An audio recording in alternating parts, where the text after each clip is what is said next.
Testing 1, 2, 3, 4.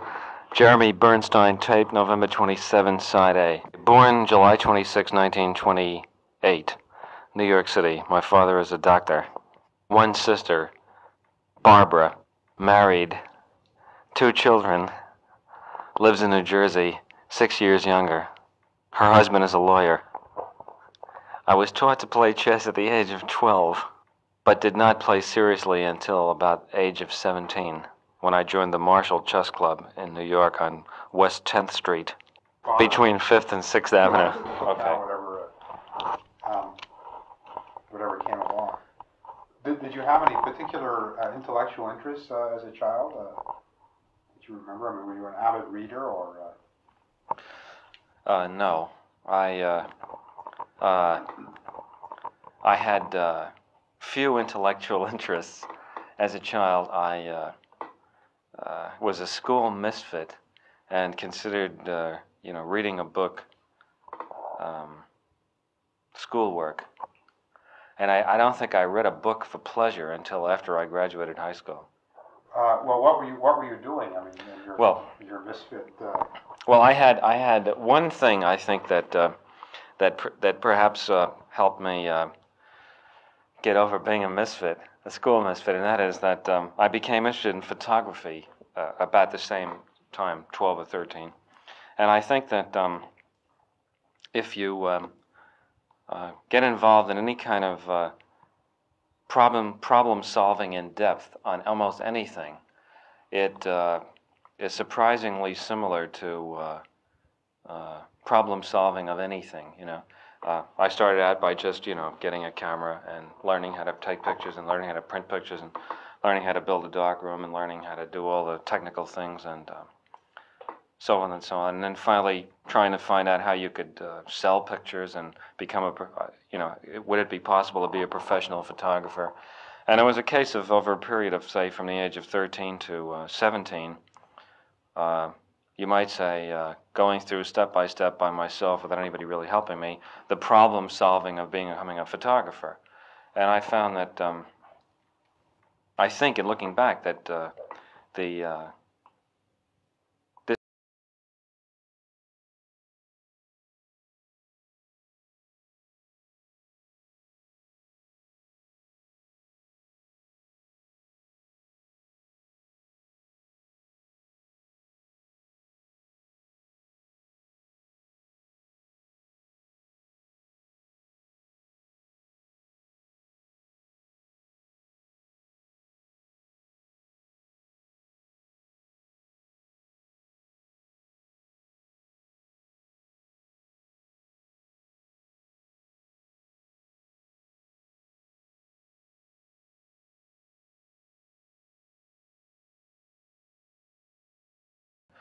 don't consider all the possibilities. They don't prepare themselves with the right information and so forth. So I think that photography, though it seemed like a hobby, and ultimately led to a professional job in photography, might have been more valuable than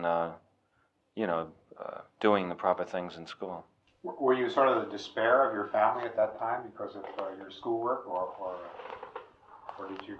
Well, it wasn't a real drama, I imagine so, but it was never completely apparent until I graduated from high school that I couldn't go to college, because I graduated in 1945 when all the GIs were now pouring back on the GI Bill, and I had a 67 average, and it turned out that there wasn't any college in the United States, even of the lowest caliber, who would take a student with less than a 75 average in that year.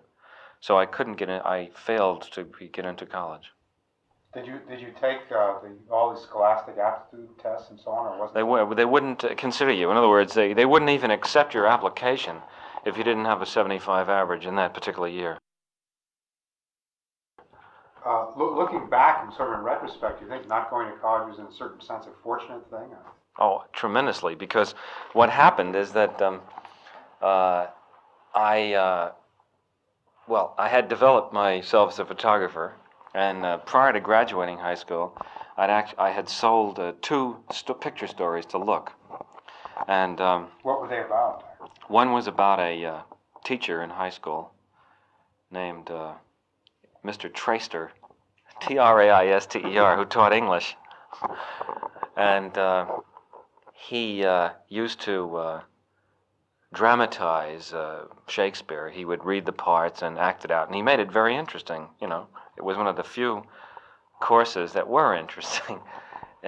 Most of the English courses that I had consisted of the teacher saying, you're to read 5 pages of Silas Marner tonight, and the next day the class was spent in sitting at the book like Emil Jannings in The Blue Angel, looking up over the book and saying, Mr. Kubrick, and then you stand up and they say, when Silas Marner walked out of the door, what did he see? And if you didn't know what he saw, you got a 0. and that was it. And as a matter of fact, I failed English once and had to make it up in summer school. But did you show aptitude for things like mathematics and so on? Anything like that? The only courses that I got good marks in were science courses. Yeah. I think I can't remember now, but I think I got about an 87 in physics. And not in mathematics, though, but in science courses I liked and did reasonably well. But anyway, Traister was one, and I forgot what the other one was now. But they bought these 2 pictures. Oh, and I also sold them a picture. I sold them 2 picture stories and a photograph of a news dealer sitting on 170th Street in the Grand Concourse, right across 2 blocks away from Taft High School. Is that where you went? You were Yeah. at Taft High School? Yeah. With all the headlines saying Roosevelt, dies, or FDR dead. Yeah. And he was sitting there looking depressed. And they liked this picture and used it in a whole series about Roosevelt, and it was sort of the final picture of the series. Were you interested in extracurricular activities apart from photography as a high school student, in sports or stuff like that? Well, I used to play, but I mean, I wasn't on any of the school teams. Football? No, I used to play everything, but basketball in the concrete, outdoor, what do they call them again? Basketball court? No, the playgrounds. Oh, playgrounds. The playgrounds, the city playground. And stickball, in the street. And the odd softball game in the Taft dirt, gym yard. They had a very large dirt gym yard. Things like that. Would you say, Stanley, that touch football in the street? The fact that you didn't go to college has given you a certain sense of what one might call irreverence for college graduates who don't meet up to what you would consider to be your, so to speak, your intellectual standards. I mean, if you come across a college guy who's got a lot of degrees but doesn't seem to radiate competence, does it bug you? No, I don't think that I don't think I look at it that way. No, the reason I think it was an advantage for me is that I then backed into this, fantastically good job at the age of 17. I can't remember what it was, but I took some pictures down there. What had happened is that I could not get into college, and all sorts of things. My father, who was an alumni of NYU, Uptown, took me to see the dean, and said, this is my son, and I was the student here and so forth, and nothing worked. So I started going to City College at night under the hope that if I got a B average for so many credits, I don't remember now, that I could then get into day school, a day college. But within about, a few weeks of this, I was down at Look with some other pictures, and there was an extremely nice picture editor then whose name was Helen O'Brien. And the managing editor at the time was Jack Gunther, who was then later killed in the Bryce Canyon, Utah plane crash. And she asked me what I was doing. And I told her, nothing, and that I was going to try to, what had happened. And she said something about, she thought she might be able to get me a job as an apprentice photographer. And, so I went up to see Jack Gunther and so forth, and I got a job. And how long were you a photographer actually on Look? well, I was apprentice photographer for 6 months, and then I became a staff photographer, and I was there for 4 years. I see. You were actually there until age 21. Yeah, and of course that would have been the period I'd spent in college, and I think that the things, what I learned and the practical experience in every respect, including photography, what I learned in that 4-year period exceeded what I could have learned in school. And also getting out of school, I can't remember what was the particular turning point, but being out of school, I began to read, and within a relatively short period of time, I would imagine caught up with where I probably should have been had I had a modicum of interest in things in high school. Because, I mean, after all, you really only miss, I mean, before you're 12 or 13, how many serious books can you read? So I only really blew 4 years of part-time reading. How much time, you go to school all day, you play a certain amount, you got to do your homework. So in retrospect, I don't feel that I missed reading that many books, and I felt that I caught up pretty quickly when I became interested in things in general. Well, what first gave you the idea of actually going into the movies as opposed to?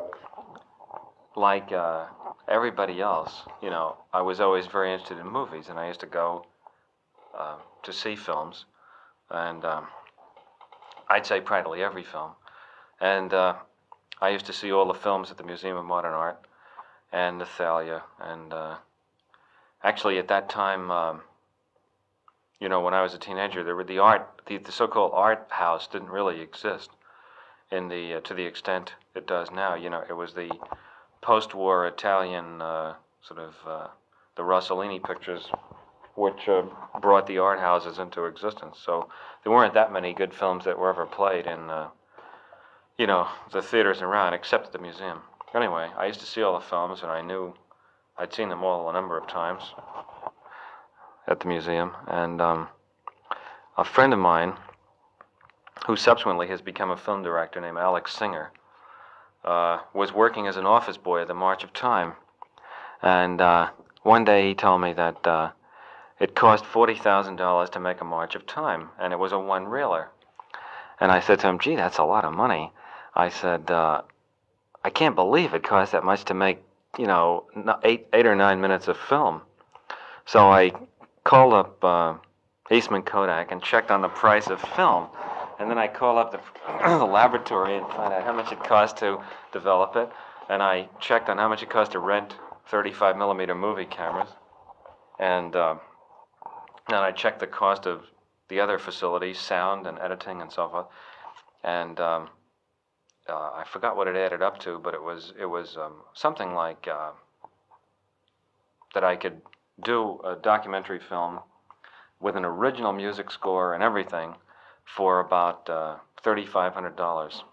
So I thought, gee, if they're making these pictures for $40,000 and I can make them for $3,500, surely I must be able to sell them and at least get my money back and probably make a profit, So, in fact, I think we thought that we could make a considerable profit because we assumed that if they were making them for $40,000 a piece, that they must be making a profit, And so I rented a 35 millimeter IMO camera, that's spelled EYEMO, which is a spring-wound camera, produces a professional picture. And I did a documentary film about a boxer named Walter Cartier, who I had previously done a picture story for Look about, and I knew him. And it was called Day of the Fight. And got the whole thing, did everything. Alex helped me, sort of carried lights around and assisted me, and I did the whole thing, just myself and Alex, and Walter and his people that he knew, and cut it. And another friend of mine who subsequently has become a professional movie composer named Gerald Fried, F-R-I-E-D, did a film score, and got the whole thing finished for $3,900. And then when we began to take it around to the various companies to sell it, they all liked it, but we were offered things like $1,500 and $2,500 and so forth. And This was, by the way, when you were still age 21, roughly. well, less than that. Probably about. Less than or equal. I did this about I'd say maybe 9 months before I quit. Look, about 20 plus. Yeah. And at one point I said to them, Christ, why are you offering us so little for this? One reel shorts, get more than $40,000. And they said, what, you must be crazy. And I said, why do you think that? And so I told them about the March of Time. And anyway, they said it was ridiculous. And shortly after that, the March of Time went out of business for the reason we later found out that they were spending approximately, if the March of Time sues me for this, Alex somehow found out when he was working there that it was costing $40,000 to make one of their one-reelers. And they went out of business. Well, anyway, I finally sold the film to RKO Pathé, who are no longer in business either, and sold it for about $100 less than it cost me to make it. I know it was a small loss, but I had the pleasure of seeing it shown, and I remember I went to the Paramount Theater where it was playing with some Ava Gardner, Robert Mitchum picture, and it was very exciting to see it on the screen, and it got a nationwide and worldwide distribution, and so I thought everybody liked it and they thought it was good, and I thought that this would be I'd get millions of offers from which I got none to do anything, so I made another documentary, this time about a flying priest. I forgot, Hubbard or something? Father Stottmuller or something in New Mexico, who flew a Piper Cub around to Indian parishes. I know RKO thought it was a colorful subject, and so I went there and pretty much on my own again made this short, and still, nothing was happening. And were they supporting you for this? Or? No, they gave me $1,500, and of which I had to pay for the film, the travel, and everything. I made nothing. I think I lost money on that too. But I had been making a reasonably good salary, it looked, for 4 years, so I had a certain amount of money, and I was still working. So then I quit Look, because I decided that there obviously wasn't any money in shorts, but that I then found out how much feature films were being made for, and millions. And I had calculated that I could make a feature film for about $10,000. And well, how did you calculate that? Well, again by projecting the amount of film I'd shoot, figuring that I could get actors to work for practically nothing. Work with. At this point I was the whole crew: cameraman, assistant cameraman, director, everything. So I had no cost. So a friend of mine in the village did a script. Were you living in the village in those days? I was living on 16th Street, off 6th Avenue. And he did a script which was a terrible, sort of dull, undramatic, but very, very serious, allegorical story about 4 soldiers from an unnamed country lost behind enemy lines, trying to find their way home again. And it had lines in it like, we spend our lives running our fingers down the lists of names and addresses looking for our real, no, running our fingers down the lists of something or other, looking for our real names or our real addresses. I can't remember what the line is, but it was that kind of a thing, And of course, I totally failed to recognize what I didn't know about making films or anything. I just thought, well, these other 2 things that turned out pretty well, but they were documentaries. And the second thing that turned out pretty well. Yeah, but I didn't really know what I didn't know, and I thought, well, Christ, there really can't be very much more to making a feature film, and I certainly couldn't make one worse than the films that I kept seeing every week. And but I wasn't satisfied to just make an interesting film. I wanted it to be a very poetic and meaningful film. And it was a little bit like the Thurber story about the midget, who wouldn't take the base on balls and decided to swing, And so I got the film made, and but it was very, very dull, and it got an art house distribution. It was called Fear and Desire, distributed by Joseph Bernstein, who was at one time, I think he was the distributor who first brought in Rossellini's pictures. It got a few reasonably good reviews. It got a nice blurb from Mark Van Doren, and who was very kind about it. And it had a few, good moments in it, but with the exception of one or two of the actors, they were all terrible actors, and I knew nothing about directing any actors. Well, how did you go about directing them? Just sort of. Well, I don't remember. It was really, it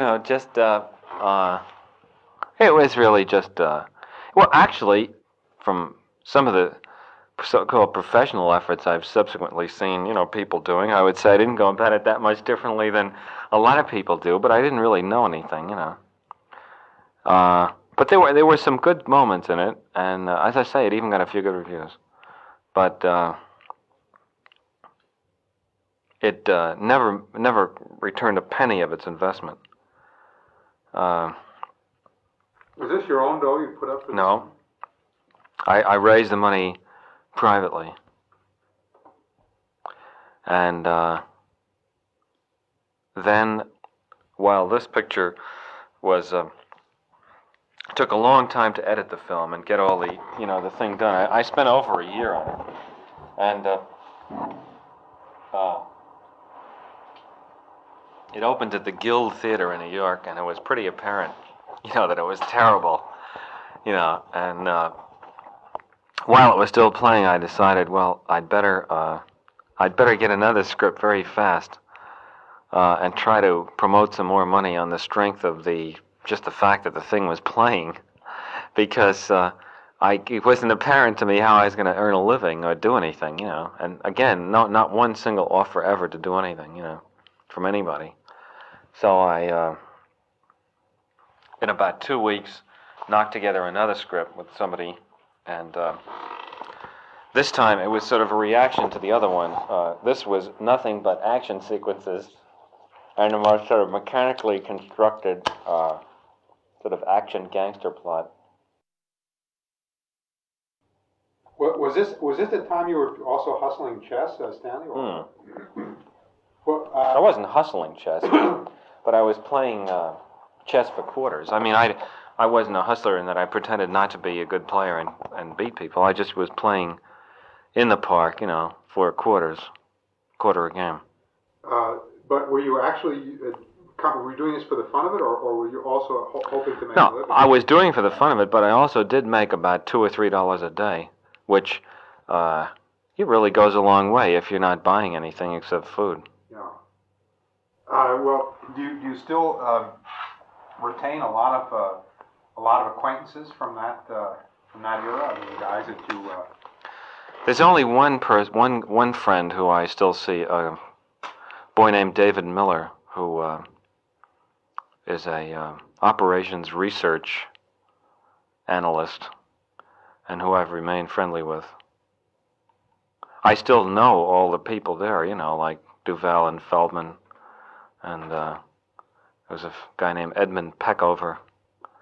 But the regulars at the park don't change too much.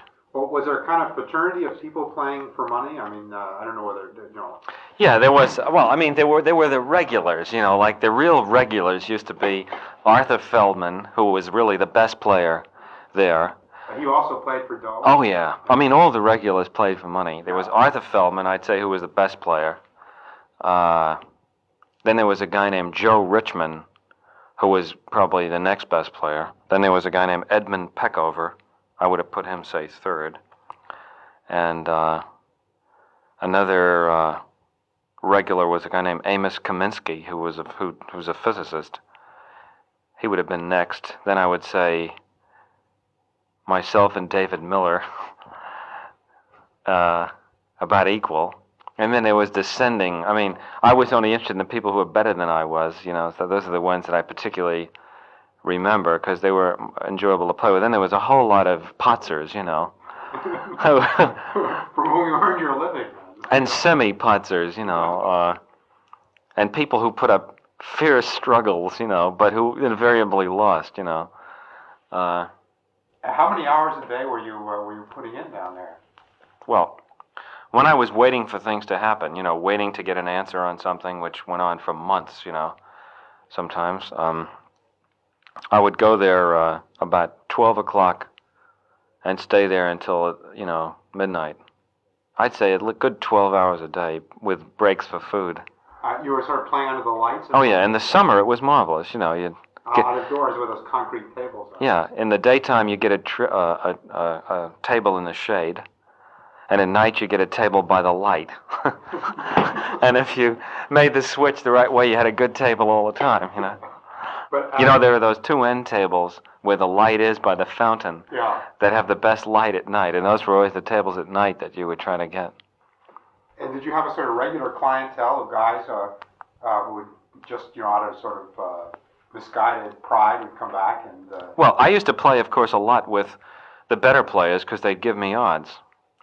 And because they couldn't get a game, really. For instance, Feldman used to give me a pawn and move. And with a pawn and move, I never really kept track, but it was pretty even.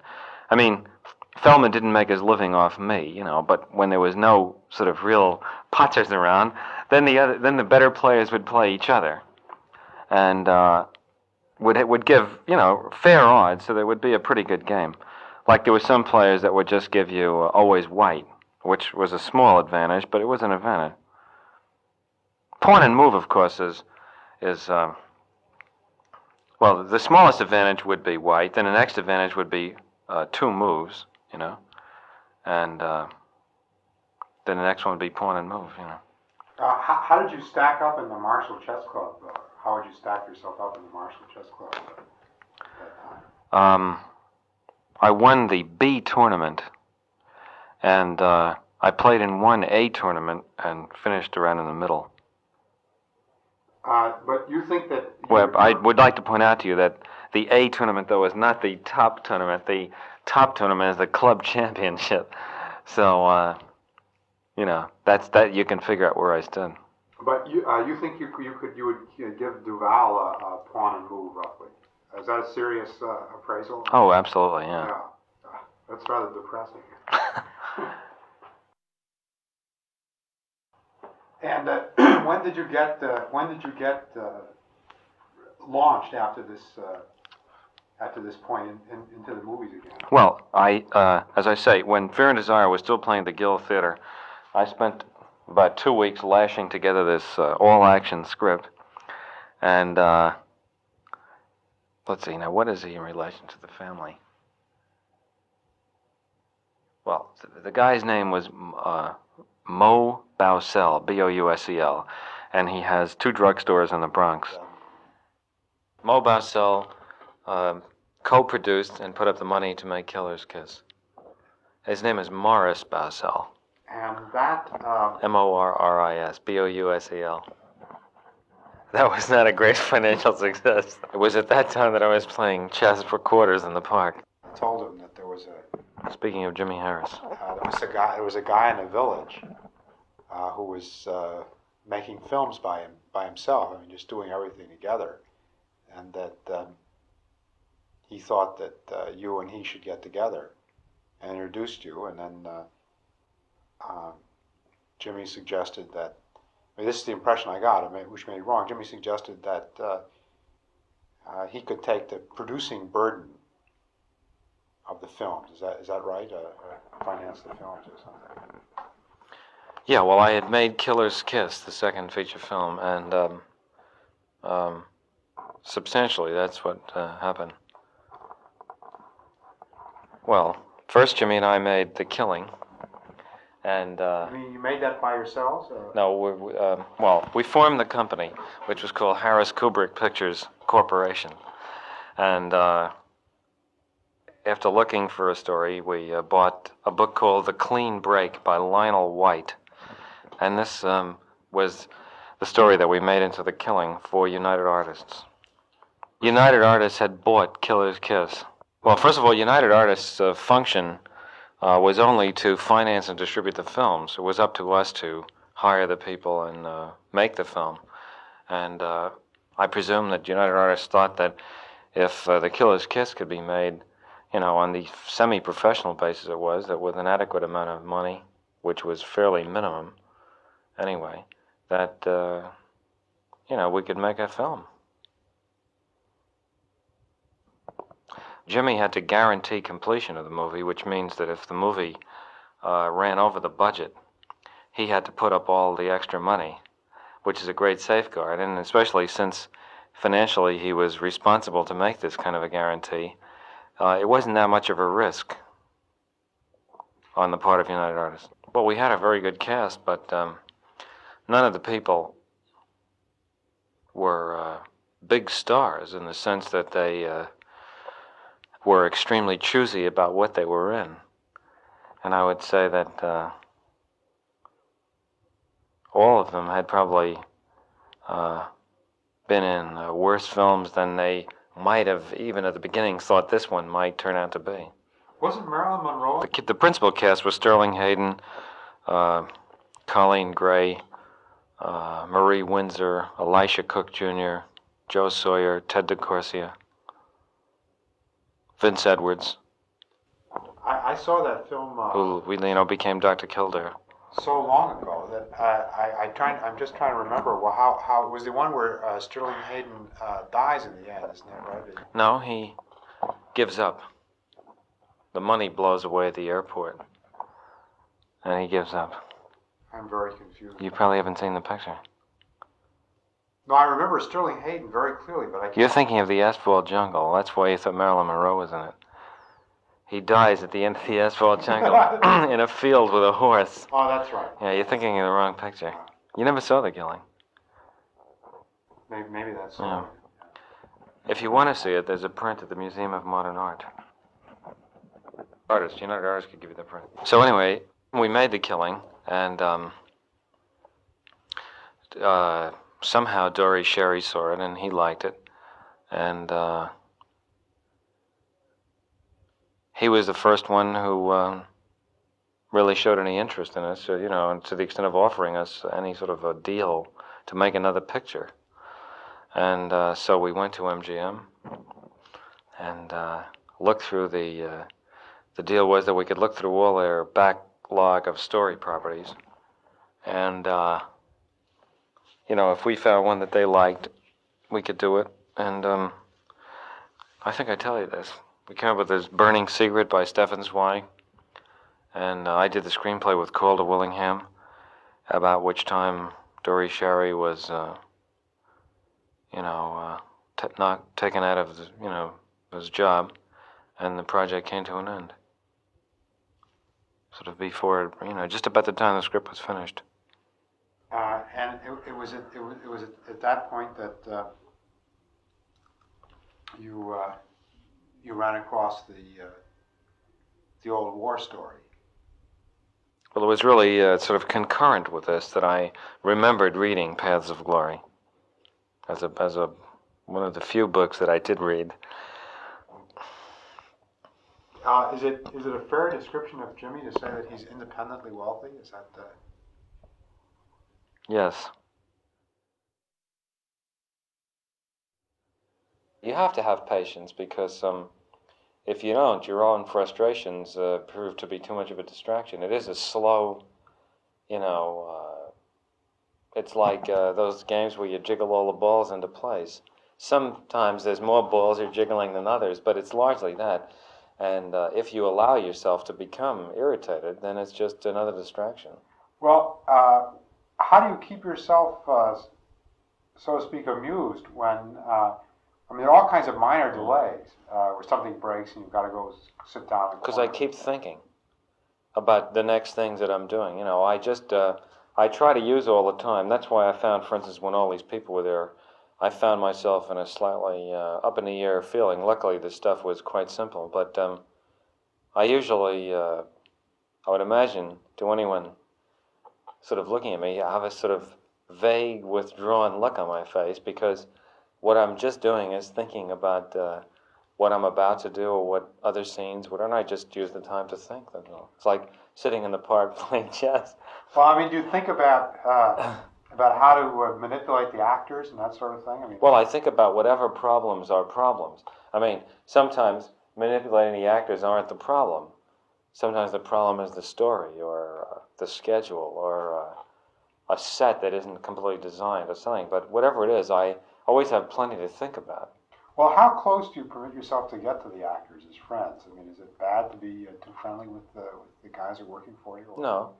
I mean, if you can, I mean, in other words, if it's bad if you don't like somebody to have a bad social situation occur, like an attempt at friendliness, which turns out to be sour, or, his wife goes away saying how terrible you are, or something like that. But I mean, if you like the people, it helps to know them, and it's enjoyable to be with them. Yeah. It's not awkward to apply discipline or anything if you, I suppose it isn't really discipline. Well, it isn't discipline anyway, because unless the actor, it's so rare that you would ever get to the point where you'd say to the actor, "Look, this is my picture, and you're working for me, and you do it the way I want, or go home." Because what you really want him to do is to feel confident and enjoy what he's doing. Otherwise, he's not going to be able to do it very well. So somehow you have to be clever enough to, or persuasive enough to, although persuasive isn't even the right word, because I tend to believe that if you're right, people realize it. Are you usually right, Stanley? Well, I try to be. No, but I have found that when I am right, when in retrospect it turned out to be always right, and in doing it, it seemed right, and so that you do not usually find difficulties arising if you're right, unless the actor is incapable of doing what you're asking him to do for limitations of his talent or his emotional range or something, and he gets insecure and thinks of a lot of reasons why you're wrong, but really what he's trying to do is avoid failing, But then really you should try to figure out what the limitations of the actors are and never put them in a spot like that.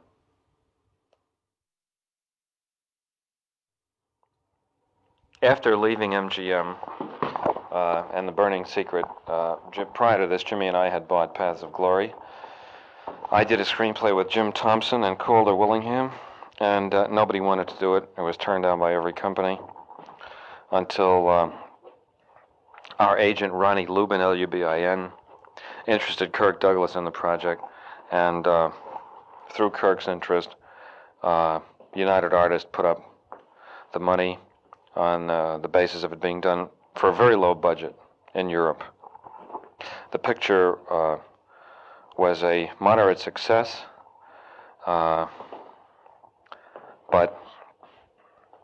it was nothing to create opportunities for us because of big grosses or profits. The reviews on it were very good. Many reviews were superlative, and from that point of view, it was an enormous success. The greatest virtue of the film was that I met my wife, Christiana, who was an actress. I was watching a television broadcast, looking for an actress, actually watching someone else, and saw her, and got in touch with her agent. She came into the studio, we met, I began dating her, and we subsequently got married a year later. She is a marvelous actress. She had done a lot of work in Germany. I would like her to act, but she has no interest in doing dull, routine acting things, and is more interested in painting. If I ever have a decent part for a woman, which for some reason I never seem to write into my films, she would certainly do it. This is followed by about 6 months spent working on a script for Kirk Douglas, which he didn't like and was abandoned, and some more months working on something which Gregory Peck was supposed to do for us, which was also abandoned because it wasn't liked, and followed by the offer from Marlon Brando to direct his Western, which resulted in 6 months of work, again abandoned as far as I was concerned because I left the project 2 weeks before it started. This was followed by a script called The German Lieutenant, which again no one liked, and followed by Kirk Douglas's offer to take over Spartacus after a week of shooting, which I did, and you find yourself... Yes, my narrative criticisms, which were at first so enthusiastically received, began to grow pale as time went on, due to the counter pressures of the writer, Dalton Trumbo, and Kirk's producer, Eddie Lewis, Lewis, who did not see eye to eye to me, with me on the story. Where we were. Between the shooting and the editing of Spartacus, 2 children were born to me, to Kristjana, Vivian and Anya and Vivian. I was on the picture almost 2 years. Children's names: Vivian Vanessa, age 5, Anya Renata, age 6, Catherine Susanna, Catherine spelled K and an E at the end, age 11. Only about 8 weeks was spent in Spain doing the battles and the big march bys. The whole picture was done on the back lot at Universal. Did you get any sense of intellectual satisfaction out of Spartacus at all? No, but it was, again, an opportunity to work, and it was interesting to, from a purely as an exercise, to try to do scenes that you thought weren't very good, and to try to make them interesting. I thought the first 45 minutes of the film, of the life in the gladiatorial school, which was simple, turned out quite well, as far as I'm concerned. But then the rest of the story, from the slave rebellion on to the end, I thought seemed a bit silly.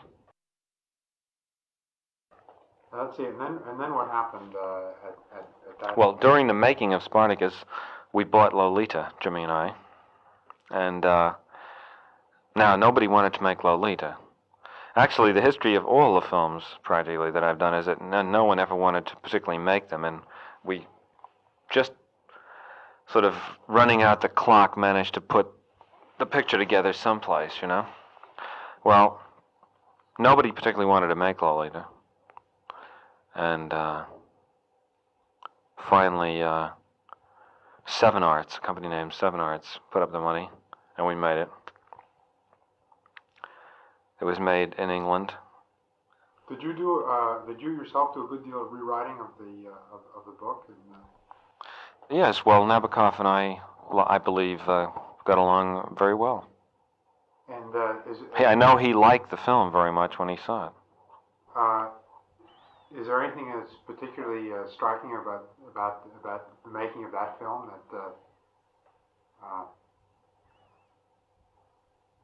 that you remember, or? Well, no. You mean anecdotes? Not really. I think the only thing that is regrettable about the film is that due to the incredible pressure against making the film and put on by the carload by all sorts of groups, although I think the film was faithful psychologically to all the characters and captured, I think, the sense of them, I think that the total lack of eroticism in the story, in this film presentation of it, spoils some of the pleasure of it. You can imply all the eroticism you want, but there's nothing like delivering some to help understand a little more the enslavement, that Humbert was under. I think that I would consider that a criticism of the film, but one that was, if the film could not have been made, nobody would have made it at all, and it would never have been distributed. There was some criticism by some people that said that she looked too old, but I never thought that was a valid criticism, because it was one of those books where nobody bothered to really read the description that Humbert gave of Lolita, and they got this. That somehow it was a rather interesting example of sort of mass delusion, because it's inevitably people imagined her as being about 9 years old and looking about 9 or 10 years old, and yet there's a very clear description in the book of Annabelle, his childhood sweetheart. And he says in the narrative that were it not for Annabelle, they would never know Lolita. And then when he sees Lolita, he says that she was a perfect reincarnation of Annabelle. And Annabelle is described as a pretty sexy 12 and a half. I forgot. I don't exactly remember Annabelle's age, but I know that Lolita was something like 12 years and 3 months when he meets her. And then the story progresses through quite a few years. Well, Sue Lyon was actually just 13 when we made the picture. And I thought this criticism was not valid. Many of the people who wrote it, I think, I know, didn't bother to really read how old he said she was and what she looked like. And there was this peculiar example of a lot of people imagining her as being about 10 years old. Strange, that was the first film you made where you proceeded really from an intellectual premise rather than from a story, or from an intellectual situation rather than from a specific story. Curiosity about the possible outcomes of nuclear strategy. How did that come about? When did that come about? After Lolita was made? Well, I was interested in whether or not I was going to get blown up by an H-bomb prior to Lolita, but my interest intensified itself sort of concurrently with that. I believe that the Berlin crisis took place during Lolita, and about that time I became keenly interested and started reading up on all the, literature, of which there is a terrific extent, a tremendous a lot. Boy, am I getting fucked up on that. A tremendous a lot. I read, I would say I pretty much read the spectrum. I began finding after a while that I wasn't reading anything new, and I decided I knew the whole thing, And it was then that I began to, the thing that struck me most of all about it was that at first, when you read the brilliant analyses and the games theories and Herman Cohen, you're very reassured, because you start off by thinking, gee, God, there are these bombs, and you get an image vaguely of sort of a World War II mentality. And then when you read the literature in the field, your first reaction, superficially, is you're very encouraged, because you suddenly realize there's this whole body of thought that's gone into the whole thing, and you think, yes, well, now and then as you read on and become more involved, then you begin to realize that all these things lead to very paradoxical outcomes. And in reviewing the whole thing, every line in it leads to a paradoxical point. And I suppose this was the most thematically obvious thing about Dr. Strangelove, was the paradoxical outcome of any particular line of thought. Well, if it really is true in the real world that every line does lead to a paradoxical outcome, what hope is there for any of us? Well, personally, I think that the hope is basically just luck. The situation is simply, for just luck reasons, is never really put to any particularly great strain. a lot, of course, a lot has been done. A lot keeps being done about trying to improve the situation against accidental war and better command and control and a more sophisticated threat technique of trying to graduate threats into as many steps as you can to leave as many alternatives and back-away points. But depressing thing is that at every period of history, the people always thought that they had. The power structure and the leaders always looked back on the previous period of history and thought that they had learned something. And I think that the old thing about the only thing you can learn about history is that you can't learn from history is probably true, and that there's this illusion that you get that you're much more sophisticated and that it can never happen that way again. May be true, but the thing you don't realize is that it'll happen a different way. Now that everybody's very convinced that they'll never have another 1914 type situation, well, they may have a 1985 type situation that they're not prepared for. Well, it's like what they say about the French army always being perfectly prepared for the last. Yeah, well, most armies are. You'd find the occasional exception like Nazi Germany, but inevitably, I think that as time goes on, the danger increases because the thing becomes more and more remote. The problem to begin with is that people do not react to abstractions. They only react to direct experience. Very few people are even interested in abstractions, and even fewer people can become emotionally involved or emotionally react to an abstract thing. The only reality that nuclear weapons have are a few movie shots of mushroom clouds and a few documentaries that occasionally show in art houses about the effects of Hiroshima, but that the atomic bomb is as much of an abstraction as you could possibly have. It's as abstract as the fact that that someday you'll die. It's something that but you really do a very good job. No, and you do an excellent job of denying it psychologically. So, to begin with, because of the very effective denial and the lack of any evidence, there's almost no interest in the problem. I would say in the minds of most people, it's less interesting even than city government, And the longer the time goes on without the thing happening, this illusion is created that somehow it's like money in the bank or you're building up security. In fact, I think you're just becoming more accustomed to it and more liable to think that at some point that you've been taking these wonderful precautions and that the chances are minimized and so forth, and then finally you will get confronted with a situation that you couldn't anticipate.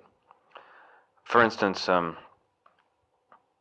even now I think that it surprises me that Russia and the United States could do a lot to almost completely eliminate the possibility of accidental nuclear war.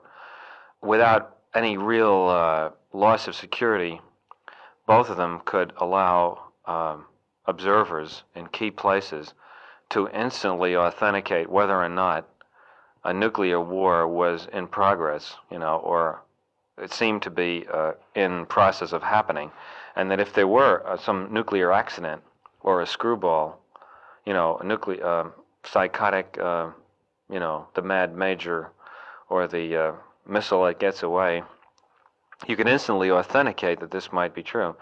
I know that the United States seems anyway geared not to respond to, say, a single nuclear explosion any place. At least that's what they say, that they now have, they feel invulnerable retaliatory capabilities, and that the single city taken out would not start the nuclear war. But, again, you never know. That panic that happens when suddenly all the lights go out, like you described in New York City, that indefinable something that might just make the senior decision maker abandon all his previously beautifully worked out, graduated steps of response, you never know. And it depends on who he is and what his personal state of mind is, what information is available to him, and so forth. The fact that a lot of effort has been gone to try to work out possible accidents, and I suspect that great precautions have been taken to protect against these accidents. But whether the human imagination is capable of really devising the subtle permutations and psychological variants to all those things, I doubt. The people who make up these war scenarios are not really as inventive, say, as a great writer or as reality. I think Herman Kahn is a genius, and I think that he can envision certain situations, but when you read the many of the sort of war scenario possibilities, they don't strike you as being the work of a master novelist. They don't really seem real. You know, they're political possibilities, but they don't have the real trappings of reality that might, you know, confuse and panic the decision maker in the real circumstance. Were you surprised at the reaction to Strangelove, the fact that it was so widely discussed and so widely reviewed? And did you have any feeling of what the response would be to it? Well, I mean, all films are reviewed. The discussion went beyond reviews, but I mean, it was quite obviously something that might become a controversial issue. Well, when you got finished with it, did you have a sense that, in some sense, that it was a winner? I mean, was it a thing that you really? Well, I was very pleased with it. I mean, when you say a winner, I mean, I thought it was I was very pleased with the film. It happened to also be a very successful film commercially. How did Terry Southern get into the act? Well, Terry came to interview me for Show magazine shortly before I was leaving for London to make the picture, and I became friendly with him. I had read The Magic Christian and Flesh and Filigree, and I thought he was a terrific writer, and I came to London and started. You must have had the script pretty well. Oh, the script was done, and it was done in its black comedy form. A fact which a certain amount of confusion has been created about in certain areas. The script was done. Peter Sellers was cast, and I was coming over here to prepare the film. And I, you know, thought Terry was very talented. I never stopped working on a script. I like to work with somebody else because under the time pressures that you're under, you can't afford the sort of lapse of intensity that if you work by yourself you might suffer. And Terry seemed like an ideal person because the style of the script was similar, you know, to his sense of humor. And so about 6 weeks before the picture started, I asked him if he wanted to come over here and work on it with me and do some more dialogue and revision. And he came over. He worked for 6 weeks, and that was it. I started the picture, and he went off and did some other things. Have any of the pictures been as intellectually complicated as the present one? I mean, the 2001, and posed as many intellectual problems. I mean, it's a terrific undertaking trying to create the future in a way. Well, I don't know what intellectually complicated isn't really the right description for it, I don't think. I mean, Strangelove was a more intellectually complicated picture, and, you know, it involved complex arguments and quite a few, you know, abstract ideas, you know, clearly or comically stated. This is not as complex a picture it's not as complicated a picture in terms of ideas represented, ideas actually spoken. In praise of Arthur C. Clarke, it is true that he is I think the most poetic science fiction writer. Well, he's also nearly the best informed, I think. Right. He is scientifically the best informed. His narrative ideas, I think, are, for my tastes, the most appealing. And he has this rather unique poetic sense of the a sort of nostalgia for the